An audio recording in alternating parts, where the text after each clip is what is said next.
नमस्कार, मैं बलरामपुर से नंदलाल तिवारी। बलरामपुर में इन दिनों तेंदुए का खौफ है। तेंदुए आए दिन कोई ना कोई घटनाएं कर रहे हैं। कभी मवेशी को निशाना बनाते हैं, तो कभी किसी आ, बच्चे को घायल कर देते हैं। ऐसे में तेंदुए अपनी जंगल को छोड़ के आबादी की तरफ क्यों रुख कर रहे हैं, इसको लेकर हमने जिले के वन्य जीव विशेषज्ञों और वन विभाग के अधिकारियों से बात की। आइए सीधा उनसे जानते हैं कि आखिर तेंदुए आबादी में कैसे आ रहे हैं, क्या उसके पीछे की वजह है, क्या मूल कारण है। तेंदुए या इस तरह के जो भी जानवर हैं, उनका एक इलाका होता है, एक टेरिटरी होती है। जब हम उनके इलाके में पहुंच जाएंगे तो वो ये नहीं देखेंगे कि यहाँ पर ह्यूमन है, यहाँ पर एनिमल है, हमें अपना सामान्य शिकार समझेंगे। इसलिए जंगलों के किनारे रहने वाले जितने भी आबादी हमारी है, उस पे सबसे ज़्यादा हमले हो रहे हैं। बार बार जो खबरें आती हैं वो सब जंगल के किनारे रहने वाले लोगों के ऊपर हमले हो रहे हैं, चाहे वो उनके जानवर हों या उनके बच्चों पे हमला हो रहा हो। दूसरी जो सबसे बड़ी वजह मुझे लगती है वो ये है कि कभी कभी जानवर असुरक्षा महसूस करते हैं हमसे। जैसे हम लोग लकड़ी काटने के लिए जंगल में निकल गए, तो वो जब देखते हैं कि यहाँ पर दूसरे तरह के लोग या आदमी बार बार आ रहा है, तो उनको ऐसा लगता है कि उनके बच्चे खतरे में हैं, तो वो बदला लेने के नियत से हमारे बच्चों को अपना शिकार बनाते हैं। एक और वजह जो मुझे लगती है, तेंदुआ या इस तरह के जो भी जानवर हैं हमारे ऊपर जो हमले कर रहे हैं, वो ये है कि पहले हमारी जो आबादी थी वो उसके खेत जो हैं जंगल के किनारे तो होते थे, लेकिन वो वहाँ पर घर बना के नहीं रहते, वहाँ से 2-3 किलोमीटर दूर रहते थे। अब जब हमारी आबादी बढ़ रही है तो ग्रामीणों ने अपने खेतों में घर बनाने शुरू कर दिए। अब हम जंगल के अंदर रहने लगे।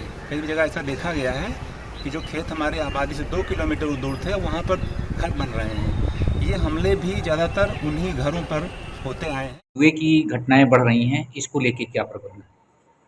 बलरामपुर में तेंदुआ का प्रेजेंस है, बिकॉज हमको तराई रीजन है इसमें। लास्ट ईयर भी तेंदुआ का द्वारा बहुत लोग का घायल भी किया। उसके आधार पर लास्ट 5 वर्ष का डेटा के आधार पर हम सेंसिटिव गांव को हम आइडेंटिफाई किया। उसमें लगातार वन विभाग का टीम के द्वारा जागरूकता चल रहा है। हर दिन का हमको कितना सूचना आ रही, उसी गांव की भी हमारा वन विभाग का टीम जाके उसमें कंफर्म करते कौन सा जानवर से ये वाला हुआ। इसके अलावा हमारा वन विभाग का पास सारे मतलब पिंजरा, ड्रोन कैमरा, ट्रैप कैमरा, जाल, सब चीज़ हम तैयार रखा है। हमारा टीम कोई भी सूचना के आधार पर हम तुरंत उधर वो गाँव की हम जाके उसको पुष्टि करते थे किसी कारण से ये हुआ। और उसी गांव में भी जागरूकता भी हम लगातार कर रहा है। जानवर है तो उसे क्या चाहिए? खाना।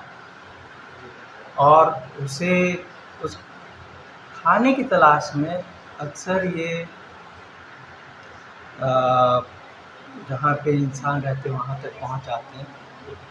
और जो है इंसानों का इन्क्रोचमेंट है उनके रिहाइशों में, जहाँ पर तेंदुए रहते हैं जंगलों में, तो ये जो चीज़ें हैं इस वजह से दोनों आमने सामने आ जाते हैं, तो अक्सर ये घटनाएं होती हैं। भाई अगर किसी को भूख लगेगी तो खाने की तलाश करेगा ही करेगा। अगर आप ये वीडियो YouTube पर देख रहे हैं तो हमारे चैनल को सब्सक्राइब करें और बेल आइकन को दबाना ना भूलें। अगर आप Facebook पर ये वीडियो देख रहे हैं तो हमारे पेज को लाइक करें।